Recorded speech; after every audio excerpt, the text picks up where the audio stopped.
Renovating Retirement with Charlie Jewett. Oh no, I think I'm about to have another episode. Hey everybody, Charlie Jewett here with the Renovating Retirement Podcast, and I want to talk about a series of pictures that I've started to put on my Instagram channel. Now, if you want to follow me on Instagram, you can go to charliespictures.com, CHARLIES, as in my pictures, and then pictures, plural.com. And the most recent picture I posted, at least as of the recording of this, which is on February 19th, 2019, the most recent picture I posted, which is right next to the picture of me hugging Porky Pig, but that's all, folks. I love my bacon. Yes, he and I are best friends. There's no other. He does not cheat on me. We are BFFs, and no one can argue that. But I put a picture up here that says, every plan, no matter where you invest, is a spend-down plan. And I want to talk about this concept a little bit because, in my personal opinion, you may disagree, I believe there's massive confusion as to what the options are when you retire, where the money should be as you take an income stream from it. Now, this is crazy that there's confusion about this because really this is just the basics. And I understand some of you might be like, dude, you say the same thing over and over and over again. I know, I understand. The reason I say the same thing over and over again is because there's still 95% of you listening haven't contacted us to fix your plans and give you 20, 30, 40% more income, give you more growth, give you lower fees, lower your taxes. And I understand that. Change is hard. It's hard to contact a quote salesperson and talk to them. Those of you who have called in or emailed have found that we can massively improve. Most of you found that we can massively improve your situations. And we're just regular people. It's like talking to a friend when you call in. It's not a sales system or high pressure or we're not bombarding you with emails. We're just saying, tell me what you're doing. Is that the best? Here's some options you may not have thought of. What do you think? And you pick the one that's best for you and you go for it. But in the world of income planning, why do I talk so much about this? Why do I beat this dead horse? I talk so much about income planning because it's the definition of retirement planning. You would never need to set aside money if it weren't for, one, emergencies, surprises. I got to buy a new car or my roof caved in or whatever, medical expenses, deductibles, things like that. Two, the fact that one day your income's going to stop. I mean, I was talking to a friend earlier. He's only 50, and he says it's become harder and harder to get jobs and to pass interviews. And if you knew this guy, you'd know he's a stud. I mean, his qualifications, speaks at least 3 languages. He's a CPA. He's been a certified, chief financial officer for many companies. This guy knows his stuff inside and out. For him to say at only 50, it's harder to get jobs. Why is that? Because people start to judge you and things like that. There will come a day, whether it's by your own decision or the decision of the industry or your company, that you can't work anymore. Your income goes away. And that's why we save. That's why we prepare. Now, when you go to take that income, I want to teach a very, very simple and direct point today, which is it doesn't matter what you invest in. It doesn't matter where you put the money that you're going to be taking an income stream from. When you're in the distribution phase of retirement, remember the 4 phases of retirement? Contribution, putting money in, accumulation, letting it grow. Those two can happen at the same time. Distribution, taking money out to pay your bills or medical expenses or whatever. And then finally, transfer. You pass away. Well, when you're in the distribution phase and you're taking money out of investments or bank accounts or whatever it is, it doesn't matter where you put it. Every single place is exactly the same, and it's what we call a spend-down plan. Why am I making a big deal of this? Because not all spend-down plans are equal, right? This is not your father's Buick, or whatever that saying was. This isn't your father's spend-down plan. There was a time, guys, there was a time in our country where you could put money into CDs and make 8 or 10%, and that was the entire retirement plan. That's awesome. That's long gone. Then we had asset allocation and portfolios and how do we use risk to make more money. That worked from the 70s to 1999. In the new world, the last 2 decades, from 2000 to 2018, that the stock market hasn't been paying well enough, so bad that the current estimate is you can only take 2.8% withdrawals to run out of money on the day you die. So you can't pay for long-term care. You can't leave an inheritance, but you can barely make it. You can just eke out a retirement if you take 2.8%. Why? I'm not aware of anybody who's saved up $1 million that wants $28,000 before taxes and says, "Woo, baby, I'm rich." No, that's terrible. There has to be some other options. So yes, there are other options for getting more income, annuities, etc. But what I want to talk about is that it doesn't matter what you choose. You may choose one over the other based on how much interest they pay. Banks are not paying very much interest right now. You may pick one over the other based on guarantees. Annuities guarantee the income. Stock market doesn't. You may pick a place based on losses, whether you like them or don't like them. The stock market can have big losses, like 38% in 2008 or whatever it was. But no matter what you do, no matter where you put the money, if you are taking a withdrawal, and by the way, IRAs, they force you to take required minimum distributions. That's a forced income. Required minimum distributions, they force you to take them at age 70 and a half. If you're taking a withdrawal from any account, it is a spend down plan, and let me talk about what I mean by that. Let's talk about the three main places that you could put your money besides real estate. Real estate's kind of its own thing. I interview a lot of real estate investors. I think Chris Prefontaine is awesome. I've been to his training. Bill Manacero's strategies are incredible. I think those are wonderful, amazing things you can do to create paychecks, to create appreciation, to create deductions. But real estate is not necessarily a pure investment. It's more like a job. I've done it. We could argue this to the death if you want to, but there's not a whole lot of real estate where you just give them money and do absolutely nothing and get your paycheck or get your returns. There's some sort of management of the tenants or management of the management company or whatever it is. So I'm going to talk about the three places you can put money, set it and forget it, and take an income stream. Let's just pretend you had $1 million in your portfolio. And you'll see this picture on my Instagram, charliespictures.com, or you can put Charlie Jewett Instagram into Google and find a search that way, and then click on the results. charliespictures.com. If the three places you could put money would be the bank, the market, meaning stocks, bonds, and mutual funds, things that can go up and down, or insurance company products like annuities. Now, let's take the bank, for example. If you put money in the bank, you put $1 million in the bank, and you take $50,000 a year out as your withdrawal. Now, if you've been listening to me, you know that's way too high. That's outrageously high if you're going to use the bank. But we're going to ignore that because I meet people every week that do this kind of thing. Because their Edward Morgan Lynch guy says, nah, the market always comes back. It averages $1 bazillion. I'm going to play golf while you go broke, and everything's going to be fine. And they tell you, take out 5%, you're going to be okay. Your portfolio can be averaging 8% and you're taking out 5% and you run out of money based on the way math really works because they're using the live version. But forget that for now. Go back and listen to, Is Your Advisor Smarter Than the Fifth Grader, episode 3 or 4 or whatever it was. Here's what could happen. If you have $1 million in the bank and you take $50,000 per year out, there's three possible outcomes.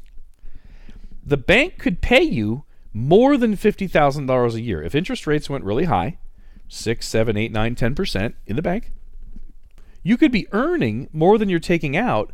Therefore, you have a steady income for your entire life. Yay, baby. That's a win. Your account actually grows because you're taking out $50,000 a year, but maybe you're making 60 or 70 every year. That's awesome. That's a win. And when you pass away, you'd actually have more than $1 million.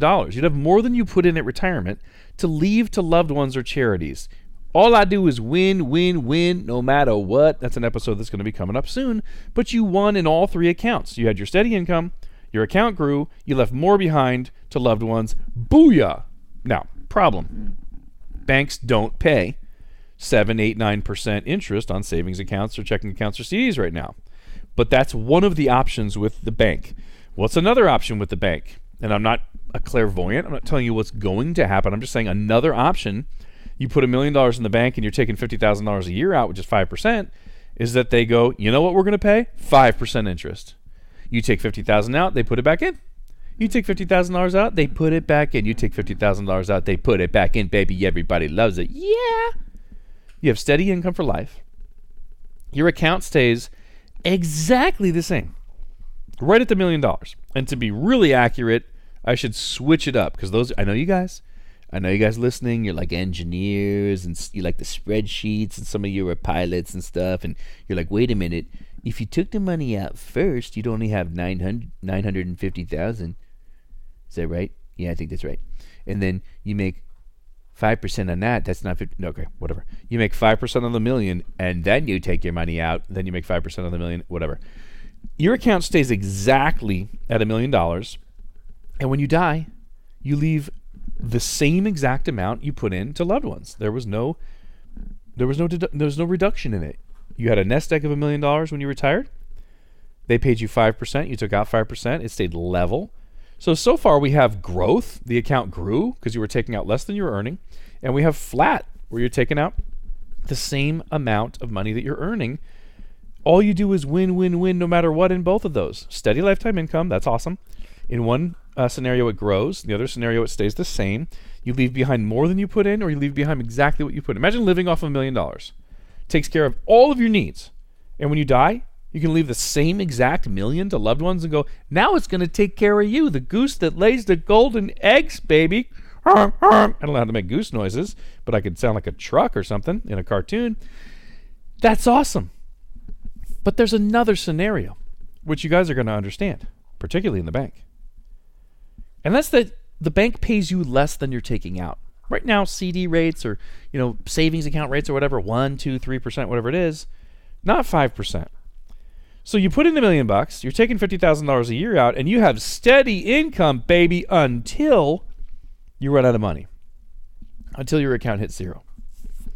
When your account hits zero, and this is the most important thing, guys, if you grab this, if you could understand this, this is not a joke, this is not exaggerating. If you understand this, you literally are smarter than almost all of the advisors in the country, because almost all of the advisors in the country work for Edward Morgan Lynch and say things like, we got $1 trillion under management, and we have 12,000 offices where we systematically and on a huge scale hurt people on a daily basis.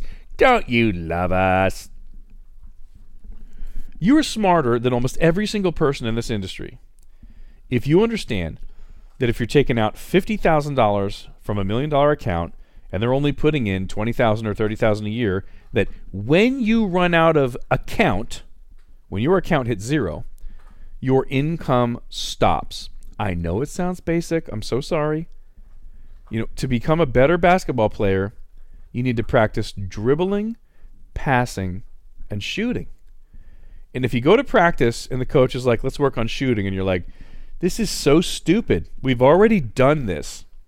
You're going to get kicked off the team or get a scolding, because you never graduate from the basics. Ever. You do not graduate from passing, dribbling, and shooting if you play basketball. And I'm sure there's 1,000 other analogies for whatever you're into. If you cross-stitch, there's got to be some sort of top 3 things you need to know how to do, like the basics. Well, you got to have arms and fingers. And I'm sure someone listening cross-stitches with their feet because they lost their arms in a terrible accident as a child. I love you. I'm impressed. Let's make a movie. But the basics typically for most people are you got to have fingers and arms. I'm sure there's blind people that can do it, so eyes are probably not even a necessity. You might make a blanket of strange colors, but you could do it. There's basics in whatever it is that we look at. We're never going to graduate from these basics. If you use the bank and it grows more than you're taking out, great, everything's good. If it stays flat, great, everything's good. If it goes down, you run out of money before you die, and it does not go well. And by the way, you've probably heard me say this, but towards the end, when you have $200,000 left, are you really going to take out $50,000? Take out, 25% of all the money you have to live on for the rest of your life. You're going to take out the same income of $50,000 and say, well, I got 3 more years to die. I better die in time or I'm going to run out of... No, you're not going to do that. As inflation makes things more expensive, you're going to punish yourself and take less and less income as you see your account going down. Watching your account going down as you take an income is one of the most uncomfortable emotional things that anyone experiences in retirement, and everybody reacts the same. They take less and less out. They don't go on trips. They don't visit their grandkids, and you will punish yourself. This is one of the biggest problems I have with these other types of spend down plans that we're talking about. So that's the bank. Well, You go, Charlie, nobody's going to use the bank because the bank doesn't pay any interest. You can't go there because the bank doesn't pay any interest. It's just terrible. They're just ripping you off. So let's go to the market, because the market for like 210 years has been paying 16 billion% interest every year. And that's what my Edward Morgan Lynch guy says while we're playing golf, and he's giving me jerseys and shirts and warm nuts and stuff, almonds. And he's like, yeah, just leave your money with me and everything's going to be fine. No. The market's exactly the same. No one knows what the market's going to do, guys. And from 2022 to 2027, like 75% of the baby boomers are going to retire. Or was it 75 million people? Whatever. I know there's a 75 in it. All you fact checkers, go fact check me and then send me a fax about the fact checks. And I'll go, this is the fact check fax. Thank you. In fact, thank you very much. A lot of people, like a giant group of people, that can't be picked on. A giant group of people, bigger than we've seen, is going to retire in a 5-year window. And for the last 18 years, the market hasn't even done very well while those people were working. And, by the way, while we were at like record highs, record bull market and record highs, and the market still couldn't beat annuities and life insurance or safe things. That's why I'm not interested in the market. I think the market's cool. It just needs to prove itself again. It needs to prove that risk is worth reward. Get back to the days when we're making 13, 14% from 1970 to 1999. Then I'll pay attention. Other than that, when people talk about the market, they just sound stupid.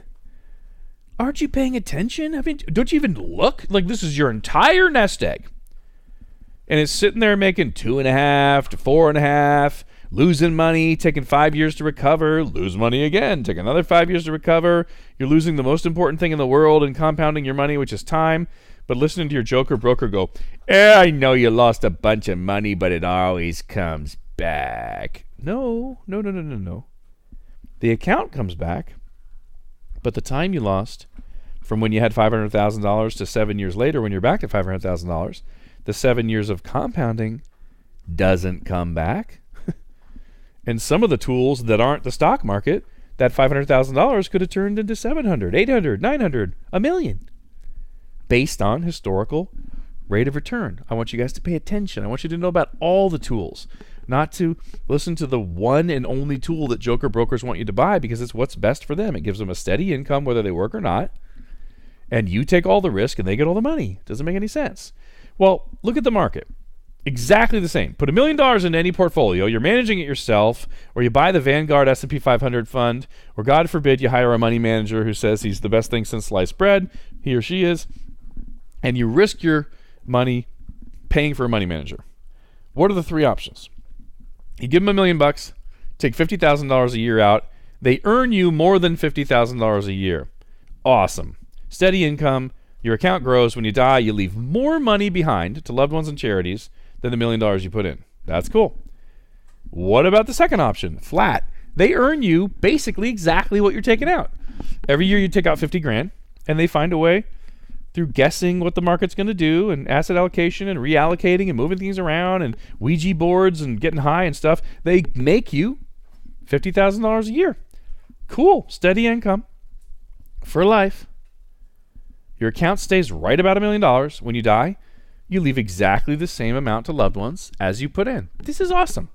Both strategies, the bank or the market, if they pay you more than you're taking out, you're good. If you're flat, you're good. What happens in the market if there's losses or low income and they don't make as much as you're taking out? As soon as your account hits zero, your broker calls you and says, I'm so sorry your account hit zero. I've got a guarantee with all of my clients that I'll stop playing golf. If they run out of money under my watch, I will not have that. I will not have that. I'm going to dig into my own pockets, and I'm going to now pay you $50,000 a year from today until the day you die. Not. Do you guys know any broker or any big brokerage company that advertises their 12,000 offices? Do you know a single money manager who will say to you, if things don't go as planned, and you run out of money, like, I know that kind of sucks because you're not going to leave an inheritance and you can't bless your alma mater and leave money behind for orphan ducks or whatever your favorite charity is. That sucks, but the real problem is not being able to pay your bills or medical expenses or eat. That's disturbing. Do you know any broker that's like, if it doesn't go as planned, I got your back, baby.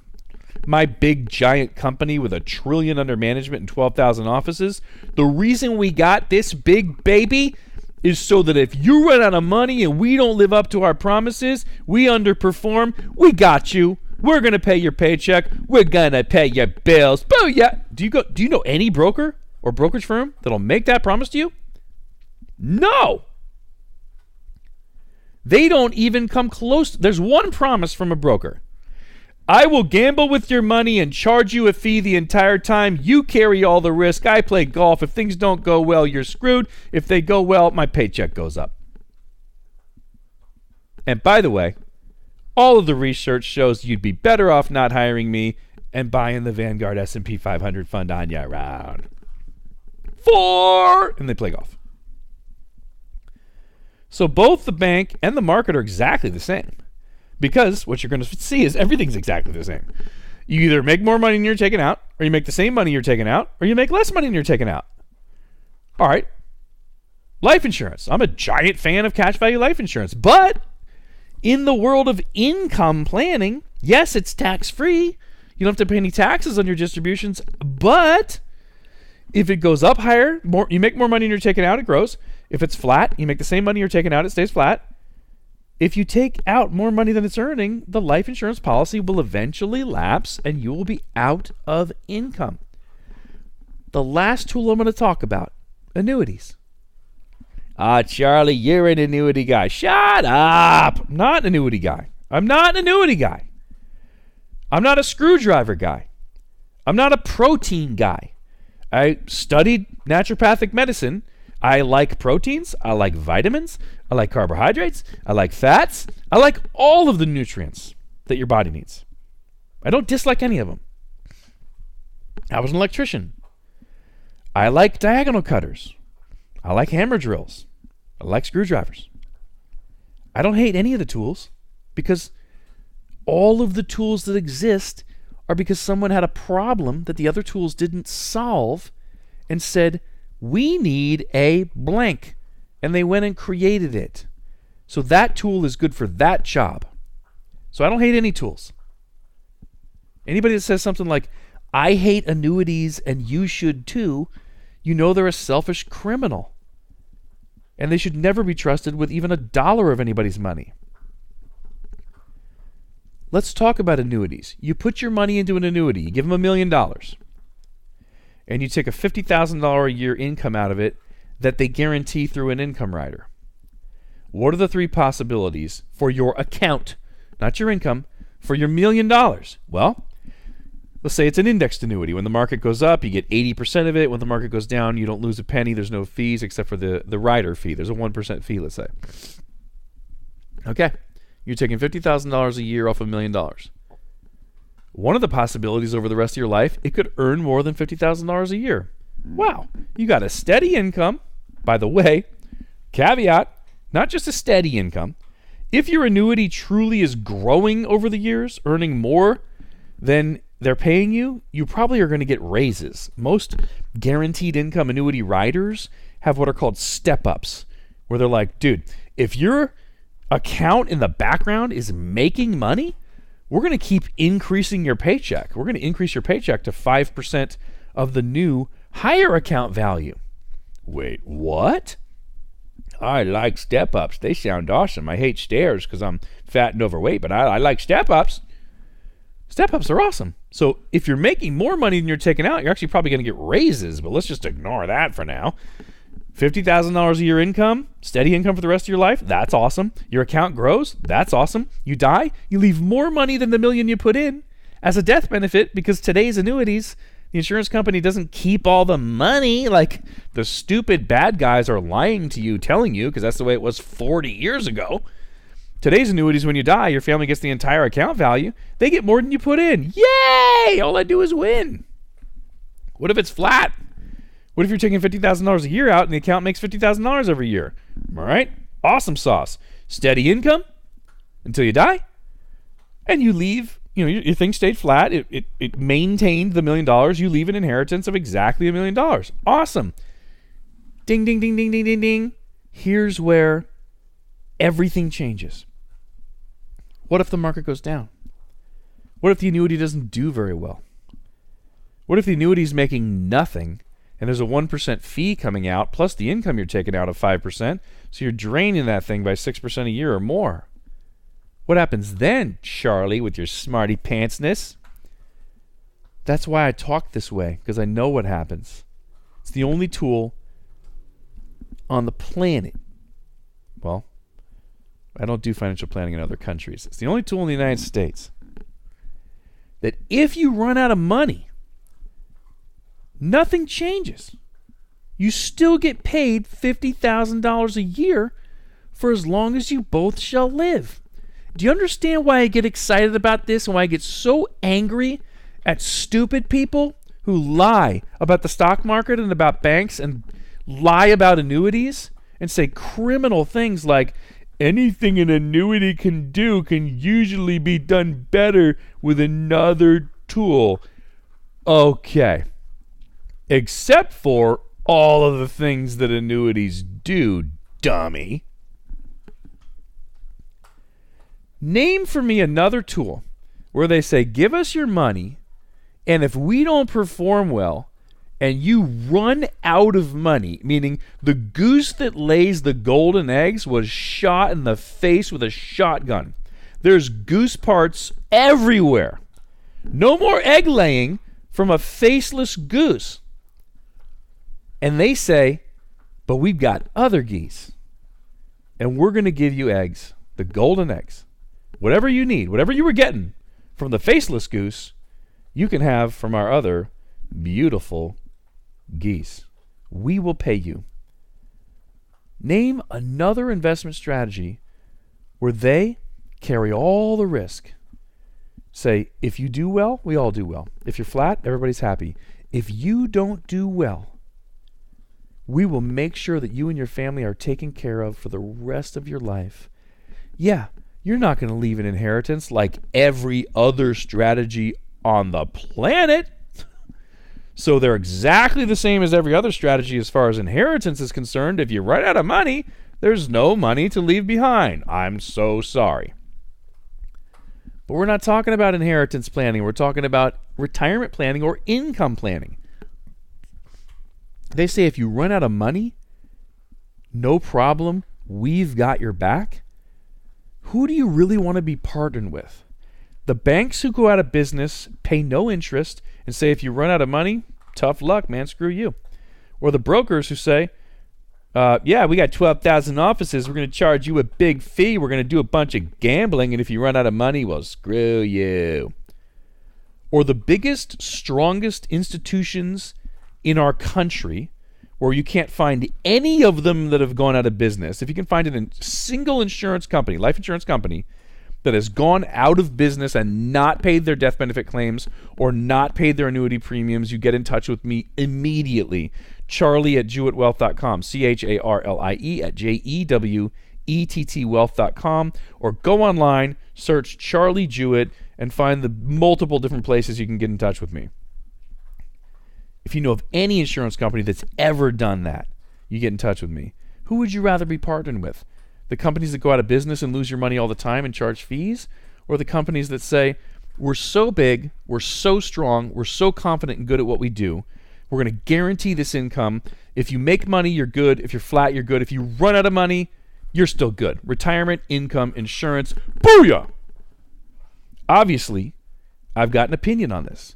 But my entire point today is not, you should use annuities, you should work with me, you should whatever.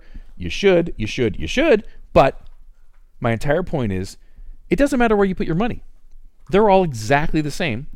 If you make money, you do great. If it's flat, you're good. If you run out of money, in every strategy on the planet, if you run out of money, you run out of income, except for a guaranteed income annuity, where they say, if you run out of money, we will continue to pay your family income. And guys, all of you love income coming from an account that has a 0% balance. That's called Social Security. You have no balance or account or money that you can borrow from or make withdrawals from the government. You just get a paycheck every month and you're like, oh yeah, baby, I love that. When that $2,800 shows up, I always take my family out to the Golden Corral and we go nuts. You love that. That's what the worst case scenario with income annuities. You run out of money and now you got Social Security from an insurance company. Just a paycheck that shows up, but there's no account to borrow from or there's no inheritance. It's just income, just a money tree. Everybody loves a money tree. Guys, that's my entire point. Everything's the same. Everything is a spend down plan where if you earn less than you're taking out, it will run out of money, but there is no reason ever to run out of income, and no one who works with us will ever run out of income on my watch. Guys, get in touch. Charlie at JewettWealth.com, CHARLIE at JEWETT, wealth.com, or 888-285-2268. It's time to go play with my dogs. I love you guys. I think you people are the best. But that's all, folks.